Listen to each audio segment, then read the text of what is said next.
Welcome back to the channel, my dear friends. It means so much to have you here again. Whether you're a loyal part of this growing community or you just happen to find your way here today, I want to thank you for choosing to take a moment of stillness in a world that rarely slows down. This space is for truth seekers, for the overthinkers, the deep feelers, and the quiet rebels who want to live a more grounded, aware, and meaningful life. And if that sounds like you, then today's message is especially for you. Let me ask you something personal. Do you ever find yourself anxiously checking your phone for a message that hasn't come? Do you lose sleep replaying conversations, wondering what someone really meant?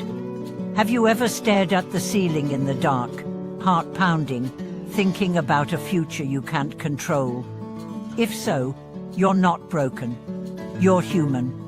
And you're living in a world that has conditioned us to fear the unknown. Today we are going to talk about one of the most powerful and overlooked forms of emotional maturity, the ability to tolerate uncertainty. Because the truth is, this uncertainty is not going anywhere. Life will never hand you a complete plan. It will never promise you perfect outcomes. But if you can learn to stay steady when the answers aren't clear, if you can breathe in the space between question and resolution, if you can hold yourself kindly in the middle of chaos, then you've unlocked something that very few people ever will. Let's start with a familiar scenario. You send a message. You wait, and nothing. Your brain starts spinning. Did I say something wrong? Are they mad at me? Maybe they're ignoring me on purpose. Suddenly, a small delay becomes a full-blown emotional storm. Why? Because your mind is trained to complete the story. This is a psychological principle called closure need. Your brain wants certainty. It wants neat endings. So when something is left open, your mind fills the gap usually with fear.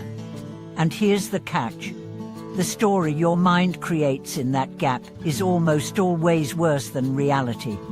That's what anxiety is, a fear response to imagined catastrophe. The problem isn't the message delay. It's the meaning you assign to it. So what do? We learn to become more comfortable with not knowing. We practice the rare art of saying, "This situation is unresolved and I am okay."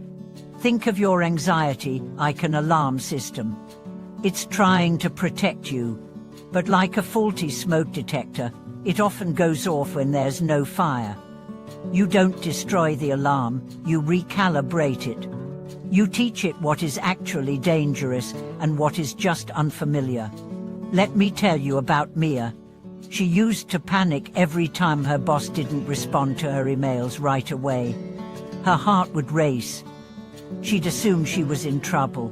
She'd rehearse explanations in her head. Then one day, she did something different.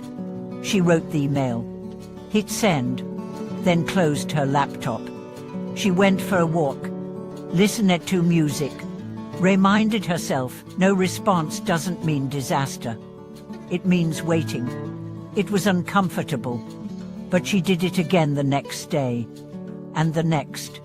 Within a month, her anxiety didn't vanish, but it no longer controlled her. Why? Because she stopped feeding the fire. She stopped telling catastrophic stories. She built tolerance. Emotional tolerance is like a muscle. You don't develop it by avoiding discomfort.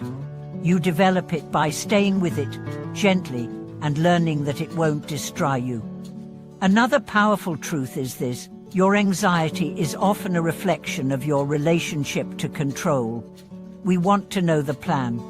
We want to know the outcome. We want to skip to the part where everything makes sense. But life isn't a script, it's a dance. It requires improvisation. And the people who thrive are not the ones who avoid uncertainty.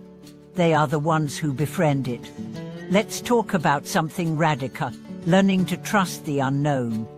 Not blindly, not foolishly, but spiritually. To believe that even when things don't go your way, There's something wise unfolding behind the scenes. That a delay might be a protection. That a no might be guiding you toward a better less. That an ending might be the only path to a more aligned beginning. This is what I call spiritual composure. It's the ability to stand in the middle of mystery and still feel safe. It's not the absence of fear. It's the presence of self. And here's the truth: most of the time, what you fear will happen doesn't.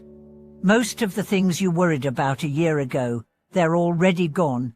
Or they resolved themselves in ways you couldn't have imagined. So how do we cultivate this inner steadiness?